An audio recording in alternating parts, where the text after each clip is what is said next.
want to hear also from our panelists, maybe to just weigh in, especially what will interest us as far as the cabinet reshuffle is concerned. We have the dockets of defense now being shuffled between, Raychelle Omamo and Dr. Monica Juma. Monica Juma was the CS Ministry of Foreign Affairs, and of course, Raychelle Omamo, CS Ministry of Defense. Let's just begin with you, Ahmed Hashi. What do you think about that particular development? Well, Debal, I think that I think this was coming. I think that there was some problems in the Ministry of Foreign Affairs, and the gravitas was there, the hard work was there. I can say Monica Juma tried to do her best, but there was something that was out of sync. Nobody could really place it, and I think it had to do with probably the French term is, joie de vivre. Joie de vivre means this ability to be, very electrical about personal relationships, the ability to project your personality into the diplomatic world, and probably those in a combination of other issues made Monica Juma not a proper fit for the Foreign Office and probably a better fit at the Defense Office. And I welcome Ms. Omamo to the Foreign Ministry. She's been a diplomat for forever. And I think probably one of the most articulate ministers we have in the government. I think her diplomatic skills are outstanding. She comes from the same tradition as Amina Mohammed. And I think she's going to follow in the footsteps of Amina. And I think that there is going to be a chance now for many of the problems that were at the Foreign Office to be solved. And I think that if Ms. Omamo gives it all her push, I think that some of the outstanding issues that we have will be solved. Another issue is, I think that also the foreign minister, when they get appointed, they should stay, except when they cannot cross the River Jordan. And the crocodiles bite them. So I think that it's important. I think it's quite very important that we keep Ms. Omamo in that office and try to make sure that there is this kind of gravitas at that office. Second point about, I think that Ms. Omamo cannot do this on her own. Just replacing the top person does not necessarily mean that you're going to get the results. I think that Ms. Omamo should reshuffle or get new blood into the Ministry of Foreign Affairs and new advisors on how she's going to move forward. And I probably think she should consult her sports minister friend on a regular basis, because she knows a thing or two about foreign affairs. So I welcome, and I probably think the panel also welcomes Ms. Omamo. I mean, everybody wants to give her a fresh start. But when you talk about the Ministry of Foreign Affairs having some troubles, what do you really mean? Are you privy to any well, troubles that you're not in the Foreign Office right now yourself? Yeah, yes. I think that the Foreign Office needs the best and the brightest men and women in this country, because it's the face of Kenya. It's not another normal civil service institution. Brilliant young men like Hassan here. All right. And people like that. And the problem has been maybe the bureaucracy in there. Some of the people who are at the top may not be producing or doing the job that they need in support of the minister's office. I also think that the minister... So are you saying certainly in a way that, Dr. Monica Juma was not really cut out for this particular job yourself? Yes, I don't think she was cut out for this job. I think it was not a good fit for her at all. Why do you think so? I mean, where was the undoing? Where did she not really... I think that Monica Juma is an intellectual. I think she's very, very smart. I think she's probably one of the hardest working ministers in here. But, sometimes it's just by sense of natural justice, even if you will, it's impossible sometimes when you go to a certain place and the fit doesn't work. Thank you. The relationships don't work, and the ideas sometimes don't work, and that brings you down. And probably the work that was there and the crisis that was there was so huge that it would take time for her to plod through it. But what you're not telling me is about the crisis. What is this crisis you're talking about? Well, yeah, because we don't seem to be privy to this crisis. There's a reason it would why. Be good okay, for I'll us explain it. Yes, there's a please. reason why there's a reshuffle. I mean, if the job was being done was fantastic over there, there would be no reshuffle. The person would stay. I mean, that's evidence enough. Second thing is, the Somalia issue is completely bungled. Right now, we were having problems with Farmajo and his government. We were having problems with Ethiopia, and the Minister of Foreign Affairs was not fixing the problem. I mean, maybe the other panelists may disagree with me, all right, and that is why we have Ms. Omamo there. Oh, let's just open that particular debate. Do we have any problems with Ethiopia currently that you're privy to? What Ahmed Hashi is alluding to, Dr. Khanenje? Yeah, I think I'll put this in a larger context. First of all, I'm not aware of any internal dynamics within the Ministry of Foreign Affairs, but I would say this: how generally I see reshuffles. There's a minister called C.S. Matiang'i. He was in education, and he did so well, and they moved him elsewhere, so he can also keep doing so well. So I don't normally look at that sometimes moving ministries simply as perhaps because someone was not actually performing. Now, having said that, since I can only generally speak on what I know, sometimes I think the president perhaps may just need a fresh set of eyes. Now, MFA this past few years has actually worked very, very, very hard in. When it comes right now, one of the efforts that's being made, especially to ensure that Kenya is part of the United Nations Security Council as a non-permanent member. When the campaign started, literally less than a year ago by the country, I think few believed that it would actually go the AU endorsement. I think I'm proudly wearing this as recognition that we are an AU endorsed member, and diplomats watching should know that, and perhaps supporters in the United Nations when it comes to voting. And frankly speaking, I think they've done a phenomenal job in trying to get that endorsement, because we were fighting from behind, and right now we are the front runner. Of course, we're yet to get to the end. Now, with regard to other things going on within the region, Foreign Affairs Ministry is not just composed of one person. It's a set of bureaucrats, then you have other interests, and you have other support that is supposed to come in. Now, one of the things that I think I've discussed also on this program is our Foreign Affairs Office, or rather ministry, is one of the most important ministries in this country that is actually grossly underfunded. And they cannot be able to execute some of the mandate they've actually been tasked with, even just something as simple as campaigning for some important things in the United Nations Security Council. And therefore, there are a complexity of dynamics that actually have to be looked at. But I think we should put the Foreign Affairs Ministry where it should be, and perhaps give it more resources before we actually start even holding people accountable. But so far, at least based on my experience, I think in the last few years, it's actually tried to do the best. Of course, there are certain situations that might have been a little bit troublesome, at least based on, there's what happens and there's actually what comes out. But the fact that right now with Somalia, we seem not to be in a terrible state with regard to the maritime, and we got the AU endorsement, and we're moving towards the vote in June.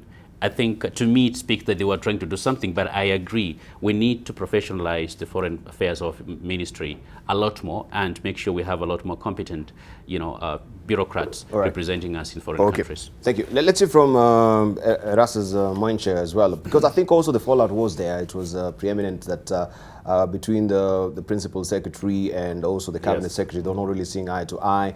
That is Ambassador Michael. Maybe you can weigh on that. Could this also maybe have prompted the president maybe to do the reshuffle? Yes. Let me say at the beginning that perhaps on this table I know Monica Juma much better than because when she was ambassador in Addis Ababa, I was at the AU, and as you know that the missions there in Addis Ababa are accredited to the AU, so I worked with her very closely. And so I know her strengths and also weaknesses. I must say that I take what my brother said, that yes, she's very strong intellectually, very strong-willed person, and I think that's perhaps, if you look at the ministry, there's no question that there's been lack of teamwork there. I mean, that was obvious here. And as a head of a ministry, your role is not that you work individually, but also to ensure that the team, and as somebody rightly says, that it's a team. And I think that leadership, to me, has been lacking. I mean, let's not go about, skate around the issue. Means my words. That leadership has been lacking of building teamwork. Yes, strong, capable, intellectual, articulate, but teamwork was lacking. There's no question about it. And of course, then on the issues, I think the Somali issue was bungled badly. In fact, there was hue and cry to say, look, use a different approach. And we saw the president take a different approach and bring Falmajo closer when we're at the brink of really getting at each other. But could we also maybe drill deeper on the issue of Somalia a bit? Because I think we should cut also Monica Juma the flag of Somalia, because it didn't begin with Monica Juma. Before even she was in that particular docket. This was picked also from the beginning, when the Constitution, I think the former Attorney General, Githu Muigai, constituted some lawyers to actually negotiate on this maritime dispute. So we need also to make it very clear that it's not under tenure that the Somali issue has been, bungled, so to speak. But if you remember, Dibal, at the height when things were really getting to the head, you expel the Somali diplomats here, you start to subject Somali that when they come into Kenya, they must land in Wajir and get their passport. I mean, and you are negotiating a very delicate issue, and then you are not you're using force kind of strength to force Somalia to come to the table. That approach was, I think, to me, not the best. Granted, this issue, in fact, it shouldn't even be Gitu. It was much further, because we've been sitting on the issue for a long time. And let me also touch on this issue of UN Security Council. I wouldn't say that Kenya's run at the AU was brilliant. I mean, you remember there was a vote that Kenya could not get the requisite number. And to me, when you go for such an election and you fail to get your number, it's a spat on you. But anyway, finally Kenya marshaled it, and thanks to the efforts, Kenya secured AU. But then if you look at around, even some of our neighbors are saying they're not going to vote for us. That is a very uncomfortable situation. How do you gather your intelligence? How do you get to that situation? So it means that the foreign policy has had some gaps somewhere. And let's accept that we need to repair those fences, and we need to reset our foreign policy in a better way. All right, let's hear from Dr. Mustafa. Yeah, Dibal, I don't want to repeat what has been said. I largely agree with the panelists.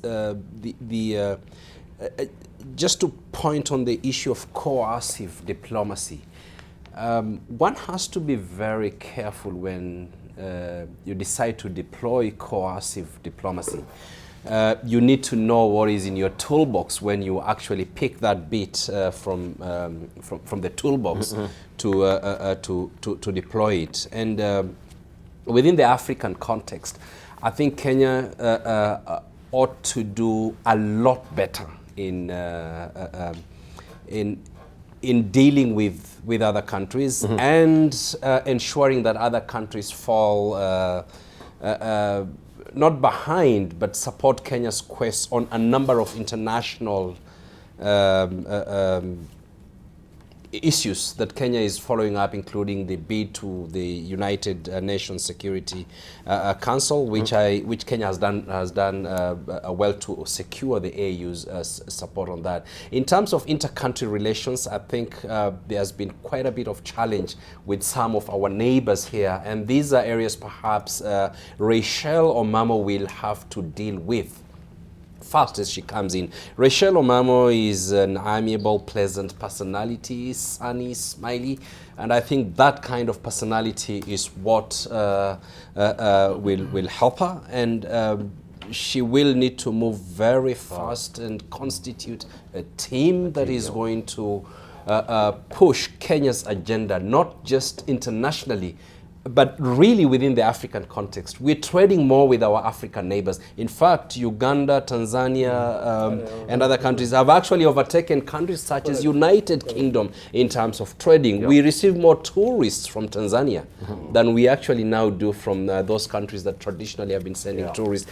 There is a lot to be done, but Dibala, then again, it's not a one-person job. It's going to be a collective effort by everybody. It's a very sensitive docket, actually. Remember, Rex Tillerson was sacked when he was here by Trump because of disagreements between those two. Not that Rex Tillerson was a bad guy or was not delivering, but it's very important that the principal and the cabinet secretaries work very closely together and address issues that are really affecting the country.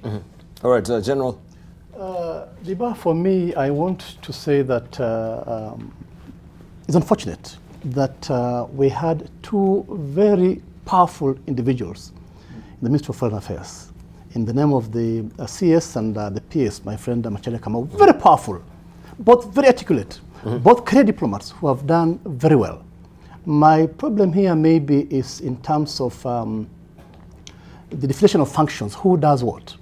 That I think wasn't very clear, because when they are both very powerful and both running with the show, want to portray themselves, then there's bound to be a clash. And for me, really, much will have remained with the PS throughout the show, with the CS overseeing. Now, when the CS brings that firm hand inside, that becomes an issue. So the issue of human relations, person-to-person relations, and how you handle that, both at the immediate lower level and down there, is very crucial. And that you are able to work all as a team, as one team. This was so crucial for us now, because Kenya is vying for a position in the Security Council. You can't have differences in the Ministry of Foreign Affairs. I want to put a point very strongly that I have full confidence in our diplomats. The diplomats have done very well at all levels, both in foreign and in the missions. They have done very well. And people have been actually envious of how we've done things. What we need is that good guidance, good leadership, and unity at the headquarters. Yes. All right, let's hear from Professor Naomi Damba. I think this is really right up your alley, foreign policy and defense. Combine both, Dibal. I agree, I concur with what my friends have said. Here are the few things that I like to say, Dibal. Amina Mohammed, during her time, Kenya's never had a clear foreign policy. From the beginning, it was policy run by president. Each president defined whatever they want. And Amina Mohammed created the first Kenya foreign policy. I happened to participate on it, and that policy addressed the issue of diaspora, Kenya diaspora, for the first time, and the issue of trade. And so we're not one of the world power. We want balance of trade between Kenya and the rest. We want advantage when we trade with Korea, when we trade with China and everything. And Amina was superior in that area. I can give you an example. We have roughly about 3,000 Kenyan physicians in America, and roughly about the same thing in Europe. And yet we're going to Cuba to bring doctors here. And so diaspora is actually bringing more income than the trade that we do on a day-to-day basis. So where does the interest of Kenya lies? And therefore, the squabble between the CS and the PS does not help Kenya at all. And I think we can put our best foot forward. We can put the right foot, the right people, the right mix of people. I believe these two individuals are credible in defense and also in foreign policy, but they all have to harmonize under the president's command. They all have to harmonize defense, because defense is not going to be coercion. We will not win by coercion. All right. In the era of war and peace, diplomacy takes the upper hand. All right, thank you. But we need to also look at what are the strengths that Monica Juma is actually bringing to this particular docket. First of all, from the intellectual vigor, you know, that you need to be very strategic also when it comes to the defense of his country, and compared to Monica Juma as well. Let's hear from Dr. Hassan Kaneja. Yeah, I think one thing that Dr. Juma has, you know, she has a background. She's worked in the defense, you know, ministry before. And perhaps what an average Kenyan might not realize is you cannot separate defense and foreign affairs. They actually work together. Right now, our defense ministry is executing part of Kenya's foreign policy in the region. Okay, and so they have to work together. They have to understand. Now, you know, amid all the, you know, the whole abaloo that is going on, one thing that Prof had just mentioned, and is something we've been discussing, is for a long time there was really no clear foreign policy for the country. Now, if you're going to bring a foreign affairs minister or a secretary of state, but you do not have a clear foreign policy, sometimes that is where the challenge is. There has to be a framework, not just because you have the larger foreign policy, you have the regional foreign policy, you have foreign policy towards, you know, different, you know, issues a country has adopted. So that framework, of course, has to be made clear for every directorate within the Ministry of Foreign Affairs. So when bureaucrats come in, they actually know what are the guiding principles, so they do not just wake up on a whim and then decide they're going to do 1, 2, 3, 4, 5. And so there's a systemic challenge that we also have to address. Now, I agree our diplomats have actually done great. Not everybody, but some leading diplomats have actually done, you know, a phenomenal job. And because most of this work is behind doors and therefore Kenyans can't really see, they might not really appreciate the extent to which, you know, they've made this sacrifice. Number two, I always believe, you know, sometimes when you get leadership, you know, it's important to have a fresh, you know, set of eyes and ears and brains. Now, however, in certain institutions, you have to do it very carefully, because you could have individuals who have institutional memory. They know what has been going on. They're the ones who build those relationships. If you move them quickly, you lose it. And in the world of diplomacy, that is very, very important.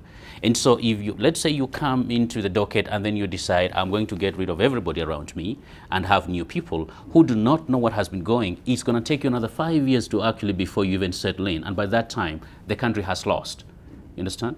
Number three, assessments of foreign affairs ministers, they're normally measured based on the success of key issues that have faced the country during their tenure internationally.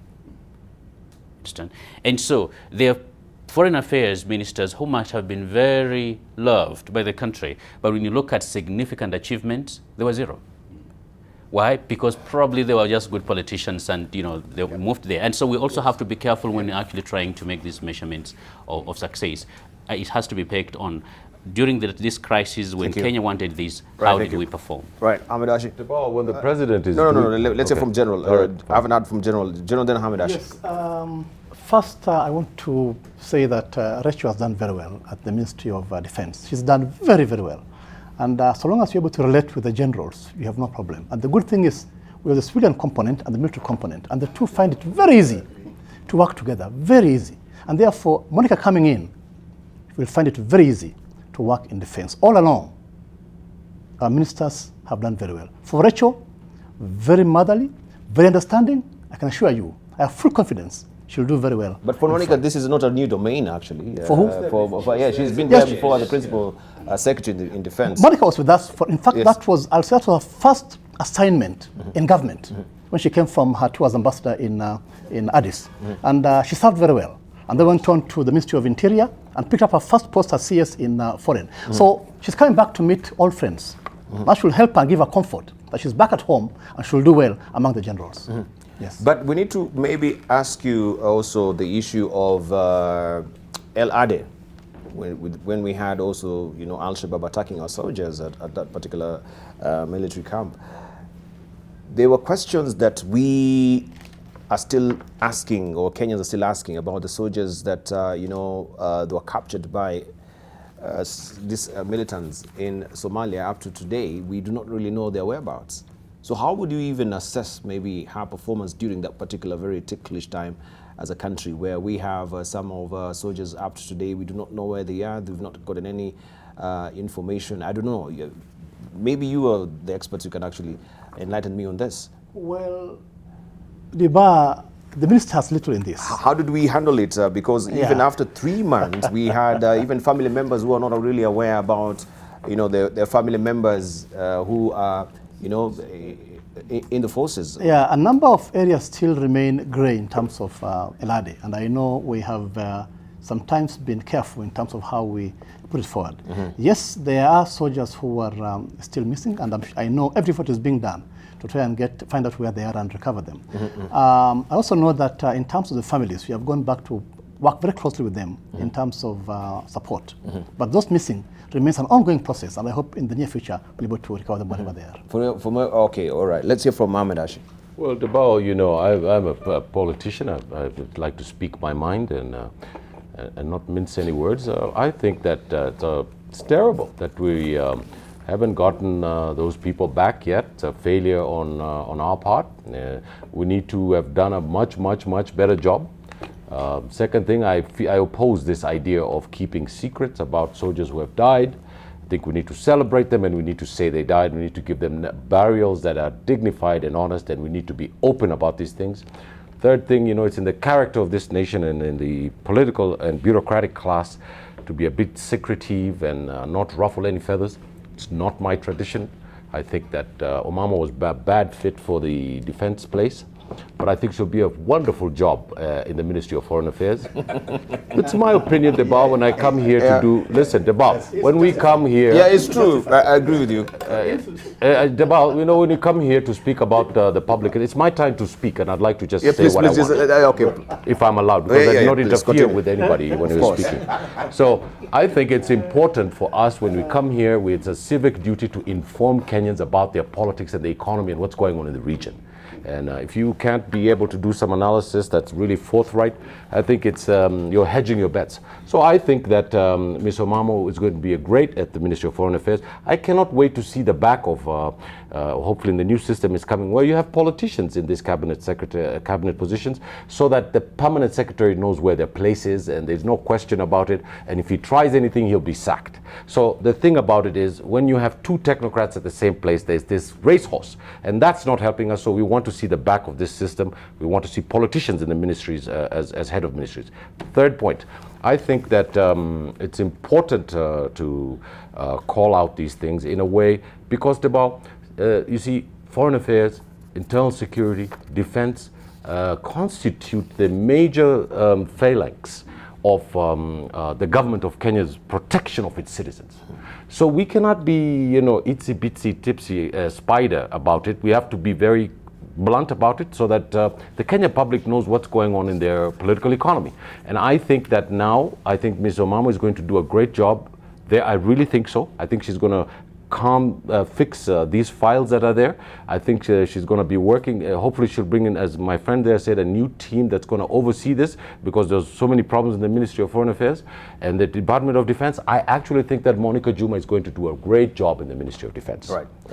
As opposed to the Foreign Office. I think she's a tough iron lady who is going to look for answers, and she intellectually understands the issues of the military and refugees, and I think that she'll do a better job there, and she's a better fit there. All right. Yeah. All right. We will circle back with more on the other side of the break. We want to take a short break right now. It is 7 on the nose. Don't go away.